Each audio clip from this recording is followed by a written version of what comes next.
지금은 갓난아이들 장난감으로 더 유명한 모빌이라는 장난감이 있잖아요. 근데 원래 이것을 발명한 사람은 미국의 조각가 알렉산더 칼더 씨입니다. 근데 이 사람은 이제 처음에 이것을 발명하게 된 계기가 1927년도에 서커스 묘기를 부리는 고개사하고 동물들을 잘 조각을 한 다음에 공중에 한번 매달아 본 거예요. 그러니까 당연히 이제 조각품들은 땅에 있어야 된다고 생각했던 그 발상을 뒤집은 것이죠. 그 덕분에 이 사람은 20세기의 예술의 한 획을 그었다는 극찬을 받게 됩니다. 근데 이렇게 놀랍고 뛰어난 발명을 한 이 당사자인 주인공 알렉산더 칼더는 정작 자신에게 예술적 재능이 있는지를 모르고 성장했다고 합니다. 그리고 나중에 대학을 졸업한 후에 우연히 배운 이제 미술을 통해서 자기에게 그런 재능이 있다는 것을 뒤늦게 깨닫게 된 것이죠. 이처럼 개인이 가진 숨겨진 힘과 능력을 발견하는 것을 잠재력의 발견이라고 합니다. 하지만 안타까운 것은 대부분의 사람들이 자신이 가진 잠재력을 미처 발견하지 못하거나 제대로 사용하지 못한 채 그렇게 살아간다는 것입니다. 이에 대해서 리더십의 최고 권위자인 존 맥스웰은 말하기를 한 사람이 소유한 잠재력을 100이라고 가정을 한다면 대개 사람들은 그중 10%만 사용한다. 때문에 단 10%만 잠재력의 사용 범위를 증대시키면 삶의 효율성은 배가 될 것이다. 그러나 여전히 80%의 잠재력은 사용되지 못하고 있다. 라면서 우리가 갖고 있는 그 잠재력을 사용하지 못하는 것에 대해서 안타까운 마음을 전했습니다. 그러므로 자신의 잠재력을 발견하고 활용할 수 있도록 끊임없는 삶의 도전과 자기 개발의 노력이 반드시 필요할 것입니다. 이는 영적으로도 마찬가지라고 생각을 하는데요. 하나님께서는 믿는 자에게 당신의 자녀가 되는 권세를 주셨습니다. 그리고 예수님은 우리와 예수님과의 관계를 설명하시면서 포도나무와 가지라고 하셨거든요. 그러면서 한 걸음 더 나아가 뭐라고 말씀하시냐면 너희가 내 안에 거하고 내 말이 너희 안에 거하면 무엇이든지 원하는 대로 구하라. 그리하면 이루리라 약속해 주셨습니다. 이 외에도 우리가 믿는다는 것 때문에 주어지는 우리의 힘이 너무나 많이 있습니다. 우리 안에 내재되어 있는 잠재력이 너무나 많이 있어요. 믿는다는 것 하나 때문에. 하나님이 우리 가운데 부여해 주신 것입니다. 하지만 안타깝게도 많은 크리스천들이 그 잠재력을 사용하지도 또한 알려고 하지도 않습니다. 그 중에서도 오늘은 성령 강림절을 맞이하여서 성령님을 통해서 우리에게 주시는 잠재력에 대해서 함께 나눠보고자 합니다. 성령 강림절 어떤 날일까요? 성탄절이 예수님이 오신 날을 기념하듯이 성령 강림절은 성령님이 우리 가운데 오신 날을 기념하는 날입니다. 부활하신 예수님께서는 하늘로 이렇게 올라가시기 전에 제자들에게 말씀하시기를 너희들이 예루살렘을 떠나지 말고 약속하신 성령을 기다리라 이렇게 말씀해 주셨어요. 그 약속대로 제자들, 사도들을 포함한 120명의 성도들이 마가 다락방에 모여 기도할 때 성령님이 임하신 날이 바로 오늘입니다. 그럼 그렇게 임하신 성령님께서 우리 가운데 계시다는 것인데 사람들은 그 사실을 잘 알지도 못하고 인식하지도 못합니다. 그 이유가 무엇일까요? 한 미션 스쿨에서 있었던 일입니다. 학장이 강의실에 학생들에게 들어가서 당신들은 성령을 소유하고 있습니까? 즉 성령을 받은 경험이 있습니까? 라고 물었습니다. 근데 한 번도 그런 질문에 대해서 생각해 본 적이 없는 학생들은 당황한 거예요. 당황하면서 대답하기를 뭐라고 그랬냐면 저는 성령님이 누구신지 모릅니다. 성령님을 경험해 본 적이 없습니다. 들어본 적이 없습니다. 이렇게 대답을 한 거예요. 근데 여러분, 제가 이 시간 동일하게 여러분들한테 질문을 한다면 여러분 가운데 성령의 경험이 있습니까? 성령님이 계십니까? 라고 물은다면 아마 대부분의 사람들의 대답도 이 학생들과 같을 거예요. 성령님이 누구십니까? 전 성령의 경험이 없습니다. 그렇습니다. 오늘날 성도들이 오순절을 통해서 임하신 성령님이 우리 가운데 계심을 잘 인식하지 못함은 그분이 누구신지를 모르기 때문입니다. 아니면 성령님이 임하면 막 방언을 하고 사람이 막 기도할 때도 이렇게 조용히 기도하지 못하고 병 고침의 은사가 나타나고 막 입신을 하고 무언가 신비스러운 현상이 일어나야만 성령을 받은 것이라고 생각하는 잘못된 이해 때문에 그렇기도 합니다. 여러분, 그 모든 것들은 성령님이 임하실 때 성령님의 하나의 모습이에요. 그러니까 그것이 성령 임재의 절대적인 조건은 아니라는 거예요. 현상 중에 하나지 성령이 반드시 있기 때문에 이것이 일어나야 되는 절대적인 조건은 아니라는 것입니다. 여러분, 그러면 도대체 성령님은 누구실까요? 그리고 어떤 일을 하실까요? 사실 성령님을 제대로 소개하려면 많은 시간이 필요하지만 오늘은 말씀 이해를 위해서 간단한 핵심 내용만 전달하고자 합니다. 성령님은 성부 하나님, 성자 예수님, 그리고 그분과 더불어 삼위일체의 하나님 중에 한 분이시며 성령 하나님의 영이십니다. 그래서 천지를 창조하실 때 하나님과 함께 계셨고요, 예수님이 이 땅에 오셨을 때 예수님과 함께 계셨습니다. 근데 예수님이 하늘로 다시 부활하시고 올라가셨잖아요. 그 이후에 우리 가운데 오셨는데 그때는 좀 더 다른 역할로 오셨습니다. 이는 요한복음 14장 16, 17절에서 예수님께서 성령님을 약속하시는 그 내용을 통해서 알 수가 있습니다. 우리 한번 같이 읽어볼게요. 같이 한번 읽어보기 원합니다. 화면 참고하시고요. 천천히 읽습니다. 내가 아버지께 구하겠으니 그가 또 다른 보혜사를 너희에게 주사 영원토록 너희와 함께 있게 하시리니 저는 진리의 영이라. 세상은 능히 저를 받지 못하나니 이는 저를 보지도 못하고 알지도 못함이라. 그러나 너희는 저를 아나니 저는 너희와 함께 거하시며 또 너희 속에 계시겠습니다. 여러분, 성령의 역할이 무엇이라고 하십니까? 이 성령님 보혜사라고 하시잖아요. 보혜사는 헬라어로 파라클레토스입니다. 그러니까 파라는 옆에 있는 거고 클레토스는 함께 있는 것입니다. 그래서 영어 성경에는 두 가지로 번역이 되어 있는데 하나는 카운셀러 혹은 또 어떤 성경은 헬퍼라고, 그러니까 우리의 조언자 되시고 상담자 되시면서 우리의 도움자 되시는 그런 보혜사로 우리 가운데 오셨다는 거예요. 그럼 자연스럽게 도대체 무엇을 조언해 주시고 무엇을 도와주십니까? 이런 질문이 생깁니다.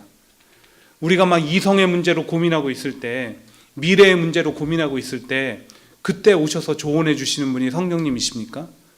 아니면 우리가 막 힘들어서 막 위기에 절벽에서 떨어질 것 같을 때 그때 오셔서 슈퍼맨처럼 날아오셔서 도와주시는 분이 성령님이십니까? 아주 틀린 얘기는 아니에요. 아주 틀린 얘기는 아닌데 성령님은 그런 조언과 그런 도움을 위해서 오신 게 아니에요. 더 높은 차원의 도움과 조언이 있습니다. 사도행전 2장에 나오는 한 사건이 이를 잘 설명해 주는데, 사도행전 2장을 보시면 성령님의 임하심을 통해서 생겨난 게 있습니다. 바로 교회가 생겨난 거예요. 성령님이 임하시고 교회가 생겨났는데 교회 안에 몇 가지 특징과 모습들이 나타납니다. 사도 즉 지도자들을 통해서 사람의 말로 설명할 수 없는 기적과 이사들이 나타나는 거예요. 성도들이 서로의 물건을 나눠 쓰고요, 자신의 재산과 소유를 필요한 사람들을 위해서 줍니다. 그뿐만 아니라 날마다 마음을 같이하여 성전에 모이고 모일 때마다 하나님을 예배하고 찬양하고 그 안에 기쁨이 날마다 넘쳐났어요. 이를 간단히 요약하면 하나님의 뜻에 따라 살아가며 그 안에서 참된 삶의 기쁨을 누리는 것입니다. 바로 성령님이 이것을 조언해주고 이것을 도와주기 위해서 오신 거예요. 그러니까 성령님은 우리에게 하늘의 참된 기쁨과 안식을 누릴 수 있도록 하나님의 뜻에 따라 살아가는 지혜를 주시는 조언자이자 도움자이시다는 겁니다. 그래서 앞서 읽었던 요한복음 14장 16, 17절에서 성령님을 또 진리의 영이라고 그렇게 표현하십니다. 무엇이 옳고 잘못된지를 알게 해주신다는 거예요. 사랑하는 초원의 성도 여러분, 우리 안에 비록 잘 실천은 못하지만 무엇이 하나님이 원하시는 것인지, 무엇이 하나님의 뜻인지를 알고 있습니까? 옳은 일을 할 때 마음에 기쁨이 있고요, 옳지 못한 일을 할 때 마음에 찔림이 있습니까? 이는 성령님이 우리 안에 계신다는 하나의 증거가 됩니다. 게다가 고린도전서 12장 3절은 성령이 아니고는 예수를 주로 고백할 수 없다라고 합니다. 우리가 누굽니까? 예수님을 구주로 영접하고 구원받은 자들이잖아요. 그러면 우리 가운데 성령님이 계신다는, 성령님의 도움으로 그렇게 했다는 또 다른 증거가 있습니다. 이렇게 성령이 우리 가운데 계신다는 증거가 많이 있는데, 제가 이렇게 딱 정리를 하고 나니까 또 하나 생기는 궁금증이 있는 거예요. 바로 오늘 본문 가운데 있는데, 오직 성령이 너희에게 임하시면 너희가 권능을 받고 예루살렘과 온 유대와 사마리아와 땅끝까지 이르러 내 증인이 되리라. 제 질문이 무엇이냐면, 성령이 우리 가운데 임하셨다는 증거는 많은데 왜 성령의 능력이 나타나지 않을까? 왜 우리 교회를 통해서, 우리 삶을 통해서, 우리 가정을 통해서 왜 성령의 능력이 나타나지 않을까? 그런 궁금증에 막 미친 듯이 휩싸이는 거예요. 여러분, 이것을 알기 위해서는 성령의 권능이 뭔지 알아야 되겠죠. 크게 제가 두 가지로 설명드릴게요. 하나는요, 자신이 누구인지를 깨달아 알 수 있는 것, 성령의 능력입니다. 우리가 누굽니까? 하나님의 백성이고 하나님의 자녀잖아요. 근데 원래부터 그랬습니까? 아닙니다. 죽을 수밖에 없는 죄인이었습니다. 근데 하나님께서 우리를 너무 사랑하셔서 자기의 가장 사랑하는 독생자를 이 땅에 보내주시고 십자가에 죽게 하셨어요. 그래서 우리가 살리심을 얻었다는 거예요. 영원한 생명을 얻게 되었습니다.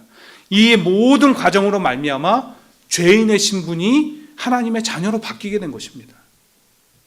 바로 이 사실을 깨달아 알게 하시는 분이 누구시느냐? 성령이고 그게 성령의 능력이라는 거예요. 자, 또 다른 성령의 능력이 무엇이냐? 증인의 삶을 살아갈 때 나타나는 것들입니다. 바로 증인의 삶을 살아갈 때 필요한 하늘의 능력이 성령의 권능인데, 특별히 오늘 8절은 사도행전 전체를 대표하는 절이라고 합니다. 또한 사도행전은 성령 행전이라고 합니다. 왜 그렇습니까? 성령이 임하고 그분의 권능을 받은 자들이 증인의 삶을 살아갈 때 모습들이 이 안에 담겨져 있기 때문입니다. 자신들처럼 누군가가 복음을 듣고 죄인임을 깨닫게 되었고 병든 자가 치유를 받고 극한의 상황들을 이겨내고 순간순간 성령님의 도우심을 받고 그 외에도 말로 설명할 수 없는 놀라운 일들이 이 안에 다 담겨져 있다는 겁니다. 누구를 통해서? 성령을 통해서. 성령의 능력이. 자, 성령의 능력 제가 두 가지로 설명드렸어요. 결국 이 모든 것들을 종합해 볼 때 성령이 임하심이 실현된 시대를 살아가는 우리는 단지 성령의 능력이 겉으로 드러나지 않았을 뿐 우리 속에 있다는 거예요. 성령의 능력의 잠재력이 우리 가운데 있다라는 거예요. 이 잠재력을 끄집어내야 돼요.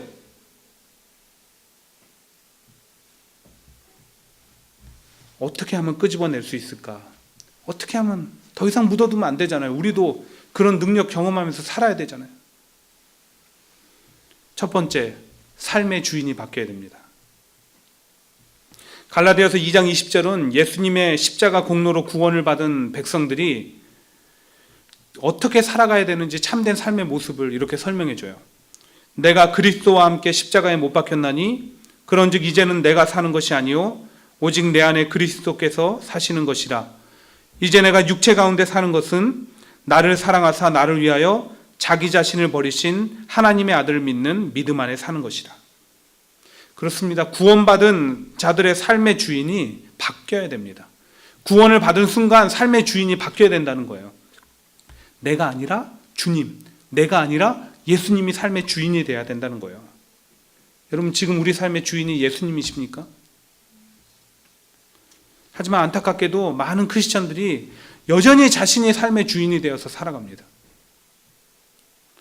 그럼 하나님의 뜻을 따라 행할 수가 없어서 우리 삶도 하나님이 원치 않은 모습으로 자꾸 흘러갑니다. 하나님이 어떻게 우리가 고통받기를 원하시고 하나님이 우리가 왜 그렇게 많은 수많은 실패의 자리에 앉기를 원하시겠어요? 주인이 바뀌어야지 삶도 바뀌는 겁니다.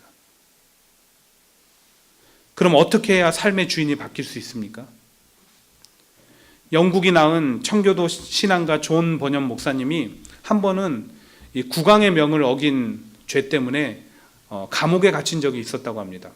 근데 워낙 존경을 많이 받는 목사님이시다 보니까 옥 전체를 관리하는 옥사장이 하루는 오더니 옥문을 열어주면서 목사님 가족들 참 많이 보고 싶으시죠? 사모님 보고 싶으시죠? 제가 다 책임질 테니까 잠시 나가서 사모님하고 가족들 얼굴 좀 보고 오세요. 그 말에 막 목사님도 사람인지라 막 기뻐가지고 즐거움으로 막 갔어요. 근데 가신 지 얼마 안 돼서 다시 돌아오신 거예요. 이 옥사장이 너무 놀라서 목사님 왜 돌아오셨습니까? 그렇게 물으니까 목사님이 하시는 얘기가 당신의 호의는 고맙지만 그 길이 성령님이 인도하시는 길이 아니라서 돌아왔습니다. 이렇게 대답했어요. 그리고 정확히 1시간 후에 국왕이 직접 옥 시찰에 나섰습니다. 그리고 존 번연 목사님을 확인하고 돌아간 거예요. 이 옥사장이 죽을 법한 위기를 넘겼잖아요. 국왕이 돌아간 다음에 옥사장이 목사님한테 이렇게 고백했습니다. 목사님께서 성령의 인도하심을 따라 행동하셨기에 목사님도 살고 나도 살았습니다. 이제 제가 언제 목사님께 가시라 오시라 하지 않을 테니까 목사님의 마음에 비춰오는 성령의 인도하심을 따라 가시고 싶을 때 가시고 또 오시고 싶을 때 오시기 바랍니다. 우리 삶의 주인이 예수님으로 바뀌기 위해서는 그분이 삶의 주인임을 먼저 인정해야 됩니다. 여러분 직장 생활할 때도 상사를 상사로 인정해야지 그 사람의 말을 명령을 따를 수가 있잖아요. 예수님을 내 삶의 주인이라고 인정을 먼저 해야 됩니다. 그때 그분의 영이신 성령님의 음성을 듣고 따라 행할 수 있는 것입니다. 주인이라는 말 자체가 my lord잖아요. 내가 그분 앞에 섰을 때는 난 그분의 종이 되는 거예요. 제자들이 예수님의 부활하심과 성령님의 임재를 경험하고 가장 많이 바뀐 것도 바로 삶의 주인이 바뀐 것이었습니다. 그래서 그분의 뜻과 성령님의 인도하심 가운데 행할 때 그들 가운데 잠재되어 있는 놀라운 능력이 나타난 거예요. 삶 역시 늘 환경과 상황을 초월한 기쁨과 평안과 감사가 넘쳐났습니다. 제가 상상해 보건대 그때는 이 찬양이 만들어지진 않았겠죠. 근데 아마 이런 비슷한 마음으로 사도들이 성령의 임재를 경험한 120명의 성도들이 날마다 이렇게 살아갔을 거예요. 어디든지 예수 나를 이끌면 어디든지 예수 함께 가려네. 예수 함께 아니 가면 낙 없고 예수님과 동행하면 겁 없네. 어디를 가든지 겁낼 것 없네. 어디든지 예수 함께 가려네. 그랬을 것 같지 않습니까? 사랑하는 초원의 성도 여러분, 지금 여러분 삶의 주인이 누구이십니까? 누가 원하는 대로 행하고 계십니까? 제일 중요한 것은 그 안에 참된 만족과 감사와 평안이 있습니까? 삶의 주인이 바뀌어야 됩니다. 가장 먼저 예수님을 삶의 주인으로 인정하십시오. 그리고 영이신 성령님의 음성에 귀를 기울이시고 따르십시오. 특별히 날마다 내 안에 계신 성령님이 충만하여지기를 기도하십시오.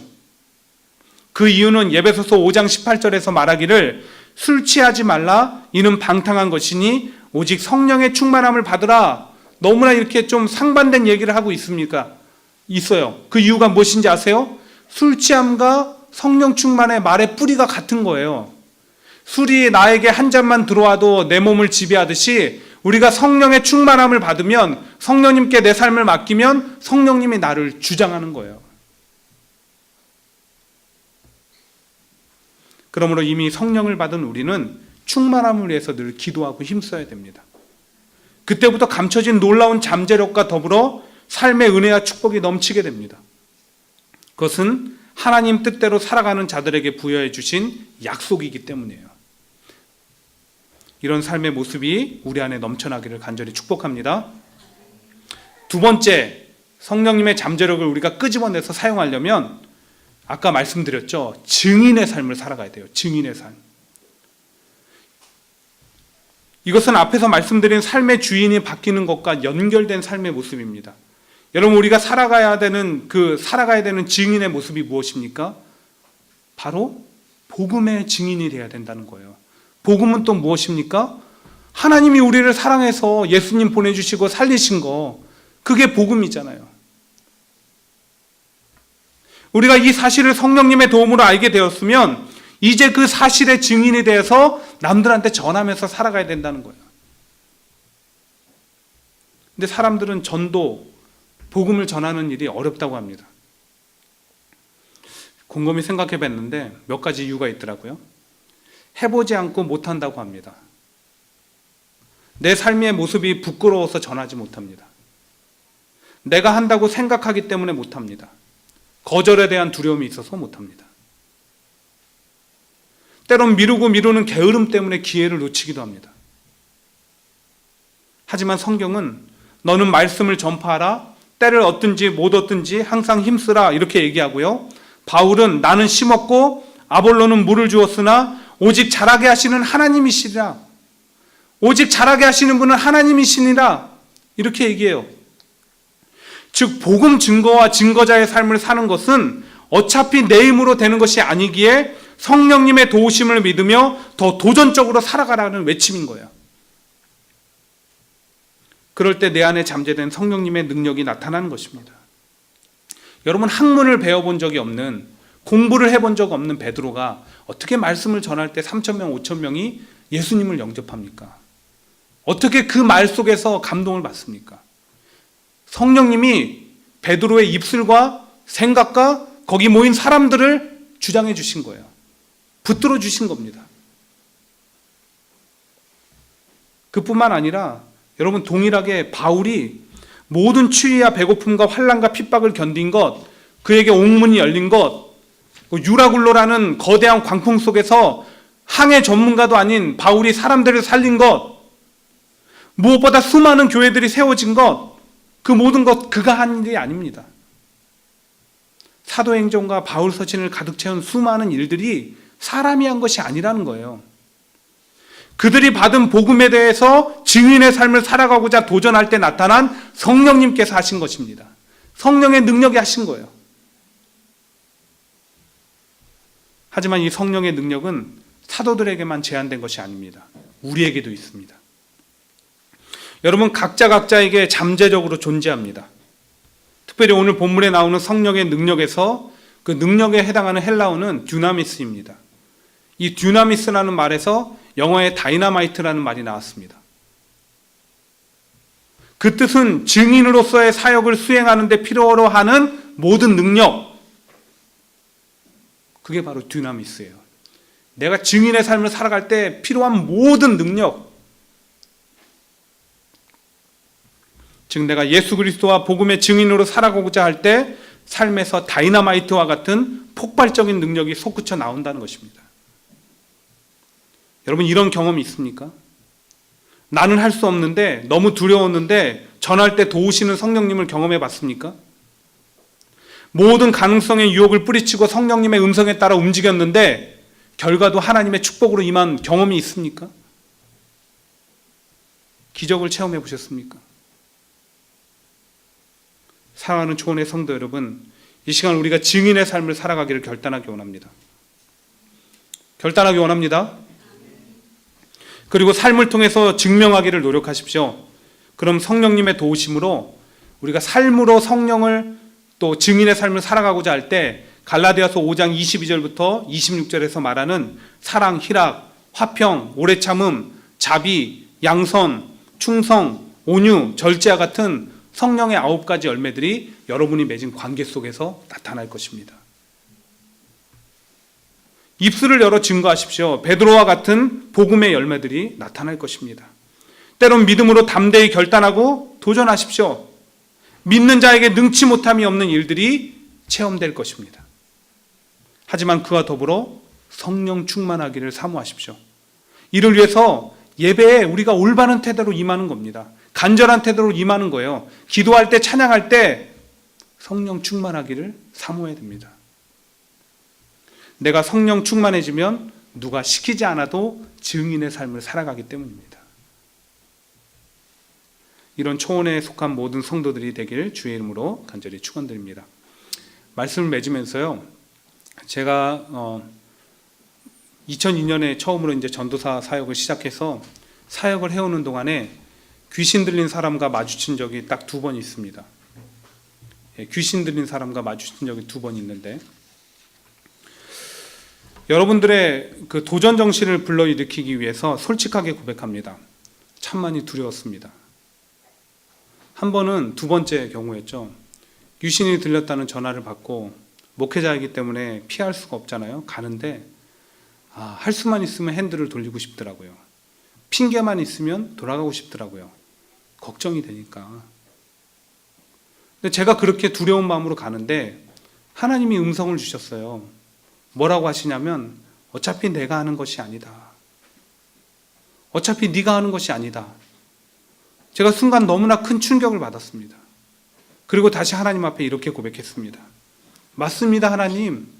당신의 의지함으로, 예수 그리스도를 믿음으로, 그 믿음으로 제가 감당하는 것입니다. 사랑하는 초원의 성도 여러분, 이것은 제 자랑도 또 저만 누릴 수 있는 특별한 경험이 아닙니다. 우리 모두 안에 들어있는 성령님의 능력입니다. 이 성령의 잠재력을 경험하기 위해서는 이제는 바꿔야 합니다. 삶의 주인이 나에게서 예수님으로 바뀌어야 됩니다.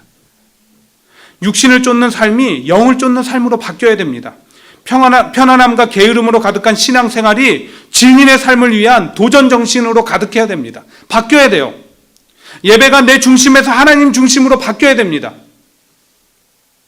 성령의 충만함을 입어야 됩니다. 그럼 우리 안에 있는 성령님으로 말미암아 그분의 놀라운 능력도 경험하고 삶과 가정과 교회가 늘 그분이 지켜주시는 충만한 기쁨과 감사로 넘쳐나게 됩니다. 무엇보다 제가 소망하는 것은요, 요엘서에서 증거하는 거 있잖아요. 성령이 임하시면 자녀들은 예언하고 젊은이는 환상을 보고 늙은이는 꿈을 꾸는 그런 역사들이 있는 우리 교회가 되기를 간절히 주의 이름으로 축복합니다.